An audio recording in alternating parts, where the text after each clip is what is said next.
Hey everybody, it's Chef Reino. I just wanted to jump on here and share some news, elaborate on a few things, connect with some of you guys. As those that are already subscribed to the channel obviously know who I am. Thank you very much for subscribing.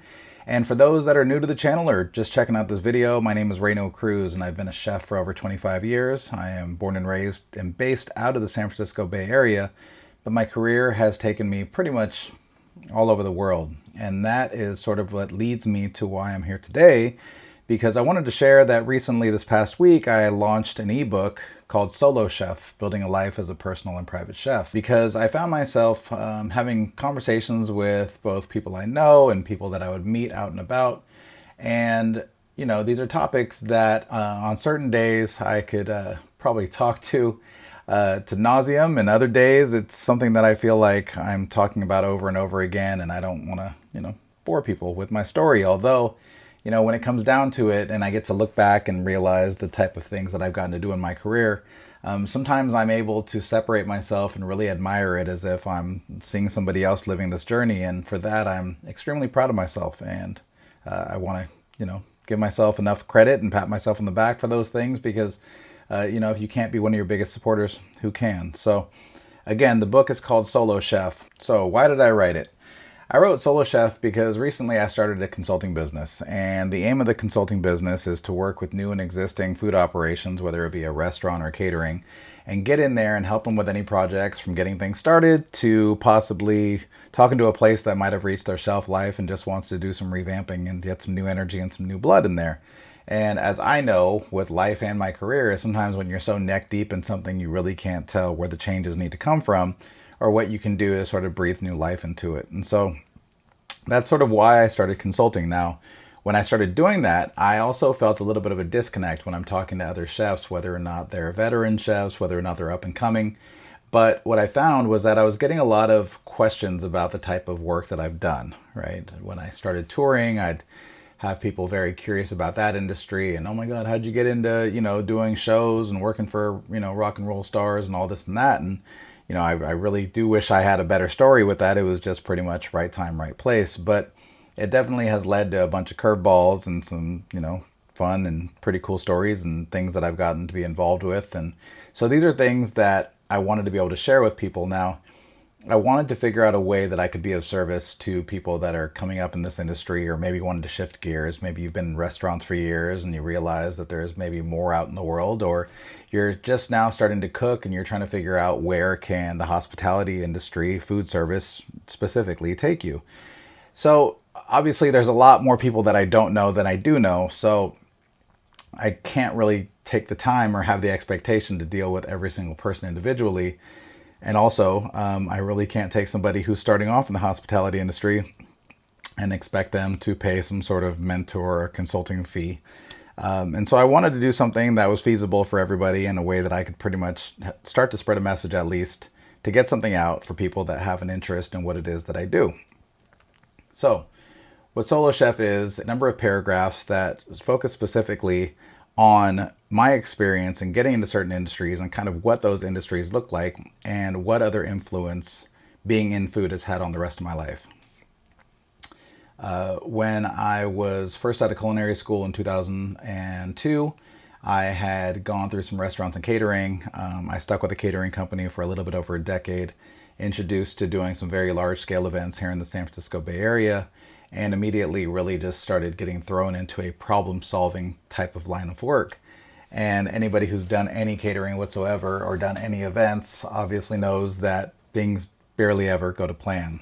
And the last thing that can happen is that the event fails. You just sort of figure out how to make it work. You run to the store and grab more stuff. You figure out if there's enough duct tape around to hold everything together.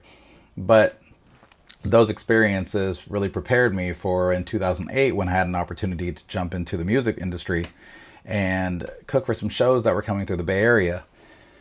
In doing so, I had known a friend of mine who had gone a little further with that and actually became a tour chef, and that seemed very attractive to me. So I really felt that I paid my dues working local shows, going from the Bay Area, eventually doing shows from Seattle down to Los Angeles, all over the West Coast, and eventually getting on tour buses and doing full tours, 7 to 8 weeks at a time, 27, 28 cities at a time. And it really led to some, fun adventures. And those are the things that I really wanted to share with people that are curious about that line of work and how I got into it and how you could get into it. A couple of years later, I was on a vacation out in Miami. We took a trip out to the Bahamas on a ferry. I started talking to a gentleman next to me. And by the time that we docked in the Bahamas, we parted ways, but we exchanged information. Turns out he was a yacht captain and he was there to pick up a boat. And we had exchanged a quick little, hey, next time you're touring in Florida, give me a call. And I let him know next time you need a chef on that boat, you let me know.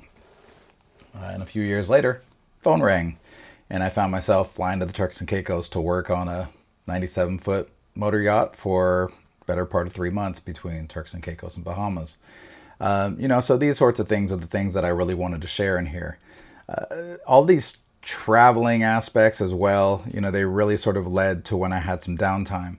And all of a sudden now I'm feeding the same clients time and time again. So I can't really just stick to the same cuisines that I've always cooked, whether or not it be in restaurants or the themes of caterers that I had worked for. And so the travel bug really hit me. And I started doing some traveling. I've been down to Mexico where you can sort of read signs. Even if you don't speak Spanish, you can, tell what aeropuerto is and that sort of thing. But I really wanted to get out of my comfort zone. So I got on a website, I started clicking some dates, and next thing you know, I clicked buy, and I had dedicated myself to flying to the country of Thailand for a month with absolutely no plan whatsoever. But as crazy as that was, it really forced me to get out of my cube of complacency and explore new things, meet new people, spend some time away from what's always been home, and did some cooking classes over there and learned a lot about a different culture and a different cuisine. And even though after a month's time I was ready to come home, immediately I knew, I'll be back. That was 11 years ago and I still haven't been back, because what happens is when I'm given the time and the resources to possibly go back to Thailand, I realize that this list is just getting longer of places that I want to go. So the next year I had actually taken a trip to Madrid and took a train over to Barcelona and then up into San Sebastian that I had obsessed about ever since Anthony Bourdain was sitting atop the hill looking over and seeing Old Town and, realizing that he called it a foodie's paradise. So, somebody that I admire, I need to check this place out.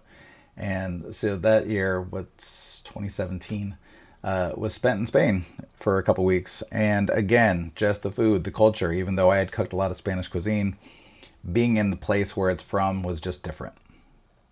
And so I get to come back and I get to bring that experience to clients. And it just made for a different experience. You can read a book about Italy and you can go to Italy. They are two completely different things. You can learn how to make pasta on YouTube. You can do any of that stuff.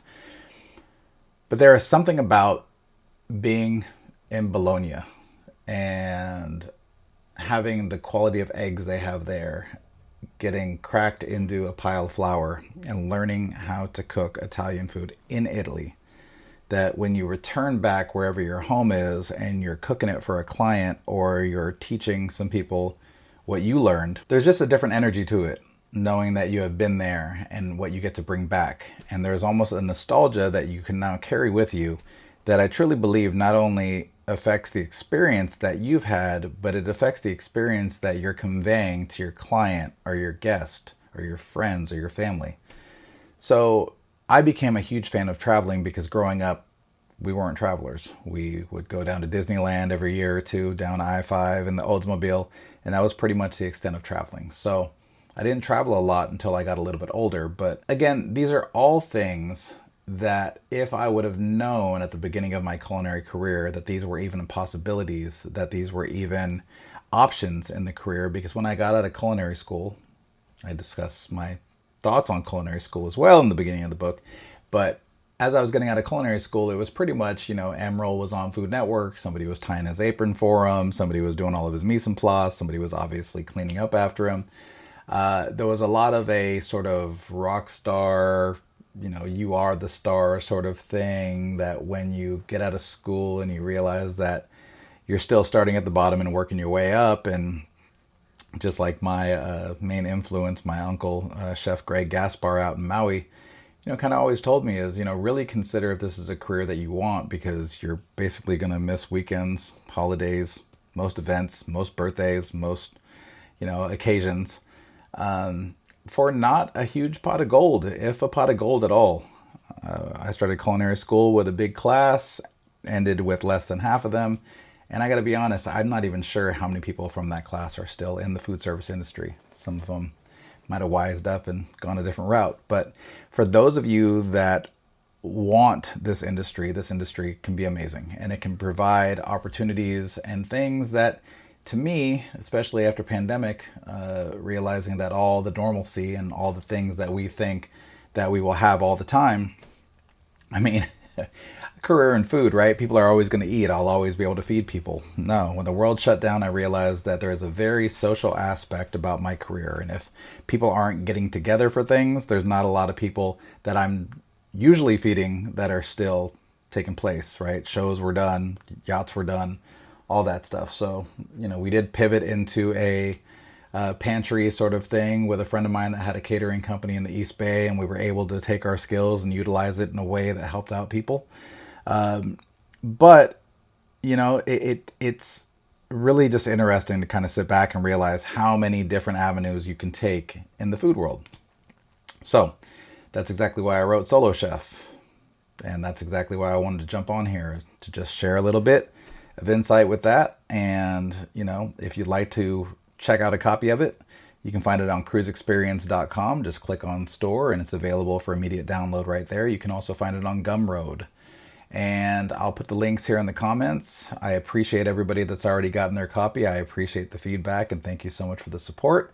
And if you're going to go check it out, come back and leave some comments. Let me know what you think, or you can hit me up. All my contact information is on the website. You can also send a message through the actual website. Or if you have a project in mind and you want to maybe chat about it and see what else we could do with it, at the website, there's a little button up at the top right. Click for a free 15, and basically it schedules you for a call for us to do a quick Zoom call and get face-to-face and figure out if maybe you're working on a project that I can help out with. But anyways, if you've made it this far in the video, thank you so much for sticking around. And if you wouldn't mind, give the video a like and subscribe to the channel if you want to see what's coming next, because I'll tell you what, the ebook, again, just like everything else, might just be the start of things. Let's go.